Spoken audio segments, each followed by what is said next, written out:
Okay, so when you go to approach any of your snakes, it doesn't matter if it's one of the smaller ones or one of the larger ones, and it really doesn't matter what enclosure you have them in. You always want to be careful. You always want to look and see what your snake is doing.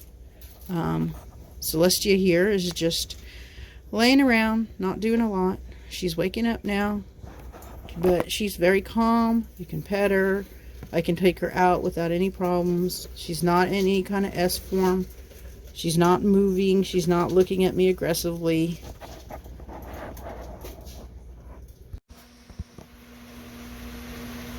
So when you want to lift your snake up, you see Slinky is moving around. He's flicking his tongue. He's not scared. Pick him up from behind his head and then lift him and support him. So here's Discord.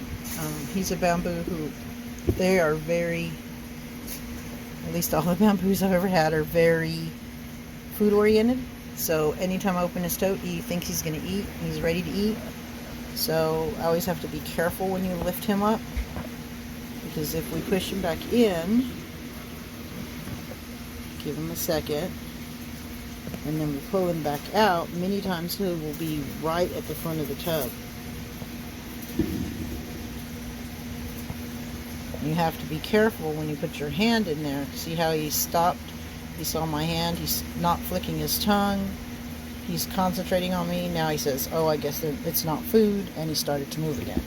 But you always come from behind them and lift them out, not giving them a thing to see. What you want to do is, even if their attention is on you, you always want to come from behind, where you don't go in front of their face, giving them a target to. Because with the heat pits, what they're going to see is that heat coming at them. So you always want to come from behind and then lift. Now, as another example of a large snake is Casper here. Casper is a desert ghost who, like the bamboo, have a very strong feeding response. So you have to always be careful. As you can see, he's already in the S form. He's looking at me. He's not flicking his tongue. He's concentrating on what I'm doing.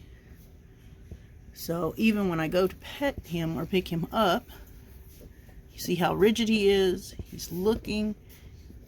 He's not sure what's going on. Many times he will hiss. Let's see if we can get him to hiss for us.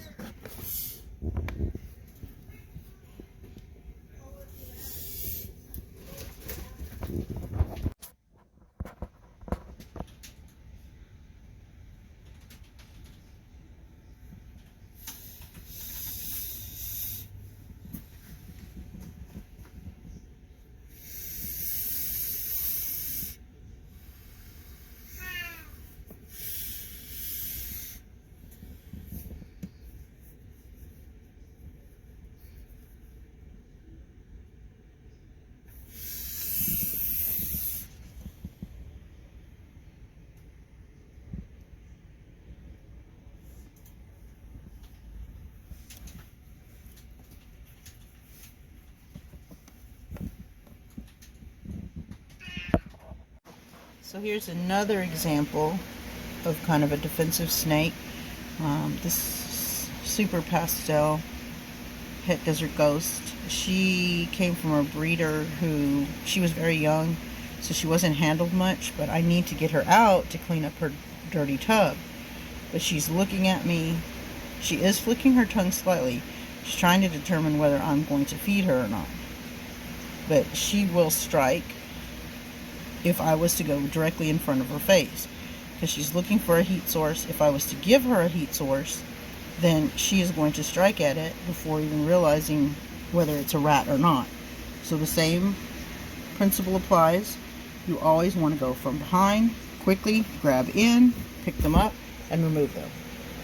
Don't hesitate, giving her a chance to go, well, are you scared? Or should I be scared? If you're upset, maybe I should be upset, and that's how you're going to get bit. Now, if you notice, she's still in the S form, even though I've picked her up. So if I was to wave my hand or give her a large enough heat source in front of those heat pits, she would most likely still strike at me. And this one does strike at you because she hasn't really been handled very much. So she just needs a little handling, just a little understanding that, you know, we're not going to harm her, and she will be fine. She'll calm down, she'll settle down. She's starting to move already. She's already calming down. She's starting to relax that S in her neck. She's flicking her tongue, looking around. So she just needs a little working, and she'll be perfectly fine, and you won't have any issues with her. But you always want to be cautious. You always want to read your snake before you just reach in and grab him. You don't always want to go straight at their face. You always want to come from behind. Make the snake feel a little more comfortable, like a giant creature isn't about to grab them. And they'll be fine.